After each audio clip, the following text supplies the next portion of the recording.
My parents used to tell me that I won my first drawing contest when I was 3 years old. Apparently I'd drawn a picture of a giraffe or something. It probably didn't look anything like a giraffe.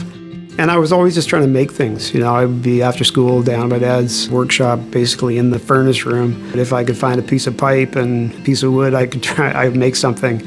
I went on to do a bit of carving. I did a lot of screen printing, which kind of led to some graphic design direction. Yeah, there was always something I was making, and I think there always will be. I came across a book of silk and gold embroidery that was highlighting a lot of old world artifacts, essentially. So to find the book was to kind of connect a lot of these things that really spoke to my favorite materials, and making jewelry as a kid and then working with fabric to kind of combine all those things in a tangible object that was not an emotional thing that had to be sized and had to fit a certain body spoke to me that this is my niche of where I want to take my art practice. I didn't want to be a potter and I didn't want to be a painter, since that's what both of my parents did. So I went into sculpture, which led to signing up for ceramics class because of the leak in my studio. And I had this idea that I wanted to catch this leak in not a fired vessel, but just so the vessel would kind of disintegrate on itself. And I sat down at the wheel on the first day and I was just like, oh, this actually makes sense to me. And that was 22 years ago. The creative process for me comes from a really deep place, actually. It's amazing how it kind of works out. I did a solo show once where I had to produce 7 or 8 pieces, and they were completely different pieces. You probably would have thought there was 8 different people presenting work there. To actually see those pieces develop and seemingly come from nowhere, that's, yeah, it's amazing. I first made a bee, and I made it for my mom for her birthday. And when I gave it to her, everyone at the table was very awestruck as to what it was. And then I started making other pieces for myself, not really with the whole intention of creating my own business from this. Things just kind of took off from there. The methods that I use are obviously taken from very old practices, but I'm rebelling in a way of using them in a way that is not conventional. The aspect to me that's the most interesting is my physical relationship to the material. A lot of my work is very irregular. It has a lot of throwing marks in it. I often throw till it's like either collapses or just on the verge of collapse. So there's a lot of energy that's actually physically put into the work. And it is a response that people seem to bring to me a lot, is that it feels like it's very charged. It's not just like a stagnant, soulless thing. It's got so much energy in it. One of the things about the actual process, too, is just the characteristics of materials. So wood, for example, has color and grain and pattern and things, and all those things have to be used to the best possible outcome. One of the first things you do, really, is you sort of get your materials together.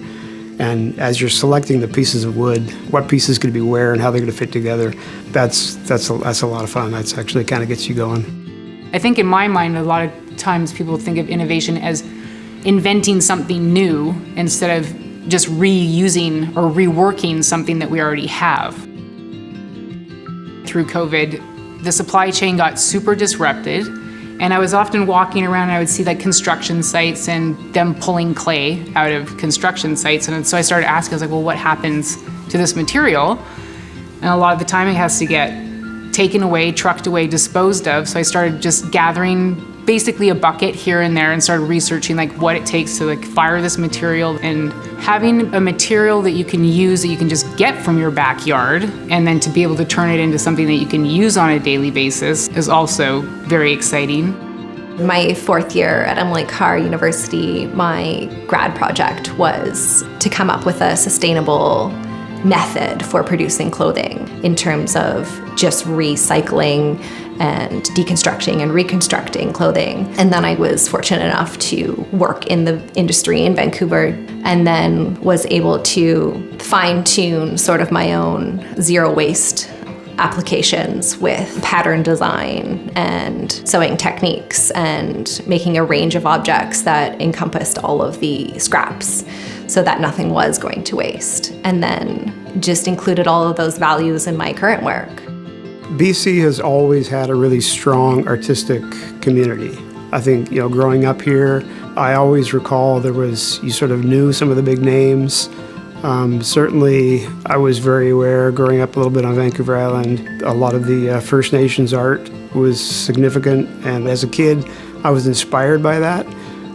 I think BC has a really interesting relationship with marketing its own work. People here are very entrepreneurial and are very good at generating their own opportunities to get their work seen, or there's a lot of people who do collectives together, and they appreciate different mediums and formats of work and bringing all those things together, and that it is hugely beneficial to the fabric of BC. Receiving the Carter Wask Award is a huge affirmation to the hard work that I've put in, and especially being the inaugural recipient of the Judson Beaumont Award is very humbling. It means a lot to me, and it makes me feel like I have really big shoes to fill.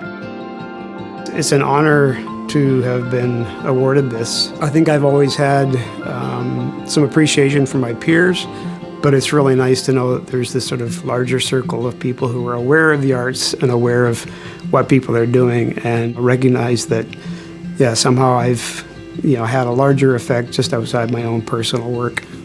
It's an amazing feeling to receive an award like this for something that feels often just quite personal, and to realize that it has impacted on a larger scale.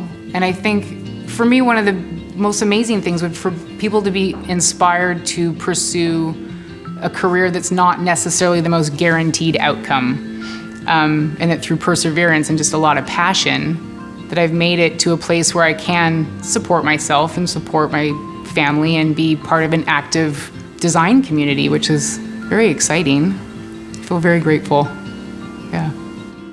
I strive to make things that people have never really seen before, and I think I will always push myself. And I think there's a real value for all of us who are somewhat successful or are known and are trying to do really good work, really fine craft. It's important to show that, to set an example so people can actually see. If they don't see the fine, original, well-done work, then they won't know the difference.